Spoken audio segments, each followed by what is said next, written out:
Right, you lot. And did you enjoy the Disney video? I hope so. It bloody took me ages. Now, if we learn anything from that ranking, it's that when Disney hit, they hit. But when they miss, oh lord, they miss. Which, my defense list is always what can be expected when you've, been around for as long as a company like Disney has made as many pictures. Obviously, not all of them are going to deliver.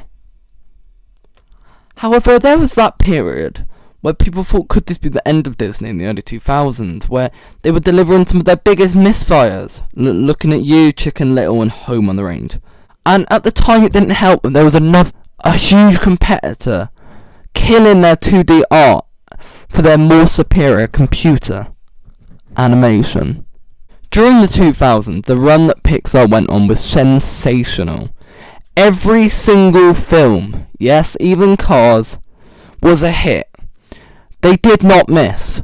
And the concepts, the characters and plots that they were coming up with, the creativity, like a rat that can cook, or, what they were doing with The Incredibles, or monsters having to scare to solve their power, the fish crossing the whole ocean to save his son.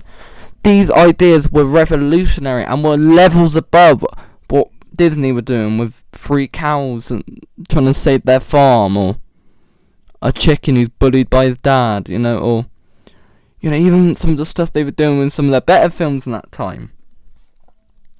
But the great thing of what Pixar were able to do was that these were films that they made for any age could get something out of these films. Yes, of course, Disney made family films before in the 90s and even their current films at that time, but their main demographic was children. And, you could say the same about Pixar. Of course, Pixar are primarily made for children. However, Pixar made films with complexions and adult themes and jokes, of course. And you look at a film like The Incredibles, for example. Yeah, you've got the superhero action and the kick-ass powers for the children, but there's rich compelling themes of family duty and nostalgia, midlife crisis. These are things that kids just wouldn't kind of connect to. They were so rich and so clearly not aimed at children. I feel like Pixar were just on another level during this time. And yeah, you also had DreamWorks, but like I said in my Rise of Guardians video, they were far from consistent with their output, to say the very least. And although Disney were capable still of masterpieces, they made things like Lilo and Stitch, and in my opinion something like Treasure Planet, which were highly regarded, they weren't able to beat Pixar's office, especially. And other companies like Blue Skies and Sony, where they were starting out and were being successful, they weren't on the level of Pixar. Everyone was trying to catch up at this time. And Disney, having the entitlement and feeling they had to be number one, they needed a solution to stop this juggernaut. The first thing they tried was to try and make their own computer animated film without any help from Pixar. They thought they could do it, and well, that film was Chicken Little. And we know how that went. So Disney realised, if you can't beat them, let's just join them, and they bought Pixar for $7.4 billion after a lot, and I mean a lot of negotiation. And John Lasseter was given huge control over both companies, and while nowadays the man for good reason is as likeable and respected as Jeremy Lynch, at the time it did a lot for the company. And over the next decade, Disney would return to their best. They would make consistent, great film, not big films. Films like Tangled, Wreck-It Ralph, Frozen. And these films weren't just big with audiences and critics, but they were big and at the box office. They made money. And you could argue this purchase saved the company in a sense. Now, anyway, the question that may be on your mind right now is what happened to Pixar? Well, unfortunately, it's almost as if the roles kind of reversed, as the output of Pixar in the 2010s was, it wasn't great. They focused a lot on the sequels, and while some of the sequels were quite good, I really liked Finding Dory and Toy Story 4 in particular, but with maybe one exception being Toy Story 3, these sequels were always a downgrade on the 2000s classic. And sure, at times some of the original films they did were on par with the greats, like something like an Inside Out or Coco, but most were either really divisive, like something like Brave, or, Incredibles 2, or just absolute disaster classes like a Cars 2 or a Good Dinosaur. And it was really strange, because it felt like almost overnight they just went from not being able to miss to so many misfires. However, for me there's an outlier in all of this, a film that kind of came into the middle, a film that doesn't get a lot of discussion, and when it does, it's just kind of thrown to being mediocre, or just not terrible, but not great either. And I think it's underappreciated and needs credit. And that's Monsters University.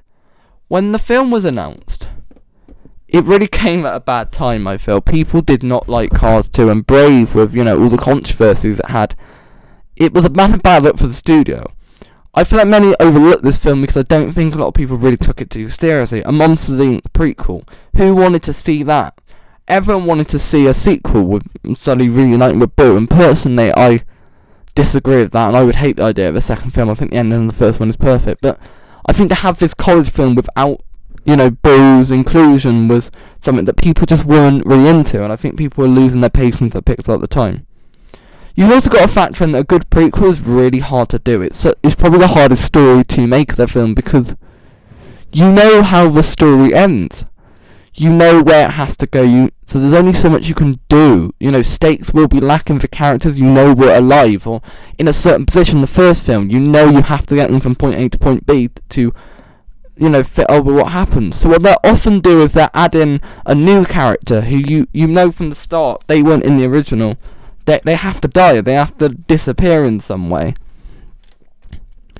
just for continuity's sake. So they're either really boring or really contradictory and make some silly errors that contradict the first one. We know Mike and Sully end up at Monsters Inc. We know no matter how bad it goes at the scare games that in the end they're going to be okay, but so people will say there's no tension. What's the point? It may be a good film, but it's a waste of 90 minutes, but for me, what this film does is it adds context to the world and adds more to the dynamic that was already present in the first one, which is the most this prequel can do. We see, first of all, the kind of world building, the university. We see the lack of competent monsters. We understand why an energy crisis is focused on the first one. We also learn a lot more about the art of Square, and we get new characters, and we learn the generations and the people Sully kind of learn after. There's subtle clues and hints, and we get so much backstory, and the world feels bigger, richer, and more complex. However, for me, the real strength in Monsters University, and I think most people would agree on this front, even those who aren't too fond of the film, is the character arcs of Mike and Sully. We'll start with Mike here. Mike's arc is amazing. We see a man who's just so desperate to become a scarer. He works his ass off 10 times harder than a normal person. Someone like a natural, like a James P. Sullivan, but in the end, he cannot change the fact that he just isn't scaring, and he works, and it's, he builds, and he puts so much into it, and it's not, the only fault is the mere design and society, and I love that they don't win the scare games. I love the amazing message, and, for a company that is so famous for showing dreams come true, when you wish for a star, no. In life, sometimes no amount of training or work can make the impossible happen, but you can still find a way to make that dream reality, just in a different way.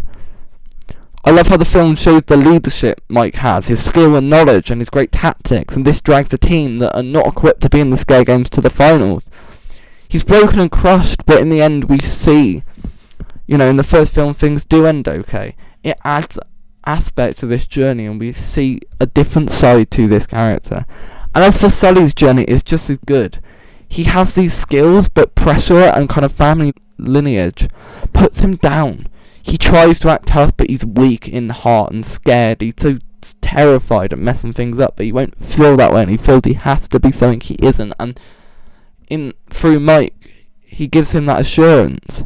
He gives him that ability to be able to actually scare an adult by the end. Their relationship in general is just amazing. You could say, yeah, it's the classic opposites who hate each other but come together, but it's natural. They need each other by the end, and it takes time, but we see why they're such a great duo. This prequel puts so much more content into that dynamic of the first film, and wow, that scene at the lake is just so real and honest, and just one of the top 5 best Pixar scenes. Honestly, even people who dislike the film love that one scene, and that scene is on another level. I've seen a lot of criticisms about the scare games plot of it kind of being a lazy or typical sports movie cliche, and come on, everyone's got a soft spot for sports movies, really, let's be honest. It's such a satisfying story. However, I disagree, actually. I feel like it's so much fun. I feel like the games are just so engaging, and I just love the Oozma Koka team. I feel like they're not great and they know it, but they're having a great time and they're enjoying things, and they do get a good ending, and they work harder than ever before. and it's a good message again that maybe they're not going to make it as scarers, but they can find a career they're happy in. He's one note, but he's great at being someone you hate. He's an absolute jerk. He's so rude and a genuine threat when it comes to the games. And I don't really get why he gets hate as a villain, because he kind of serves purpose. I don't think this film needed a huge threat. I want to talk about Dean Hardscrabble as well. I love this character. Such a stern but well-meaning leader with genuine compassion, which slowly unravels throughout the film. Her backstory is amazing, and we see that side of her.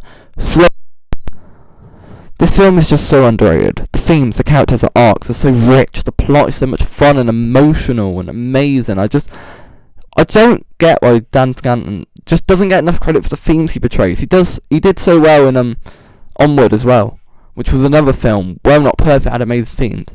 The film definitely lacks at times, and the humour isn't great. I think the first act is a bit mediocre in a way. It definitely picks up in the second and third for me, and you know, that it's not a perfect film, and there are a few flaws, unfortunately, and it's not maybe top 5 Pixar, maybe even top 10, but I just feel like it does not get the respect it deserves. It's worthy of an 8 out of 10 for me.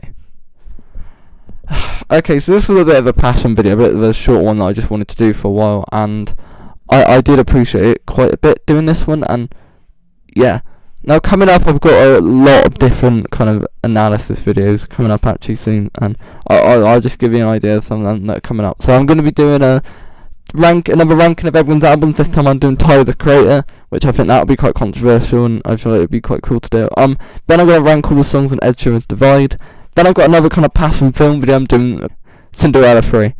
And then in December I've got my top 10 pop hits. I'm doing the worst school YouTubers, best school YouTubers, my kind of Christmas Day special, all the classics. And then going into January I've got some even more stuff which I'll talk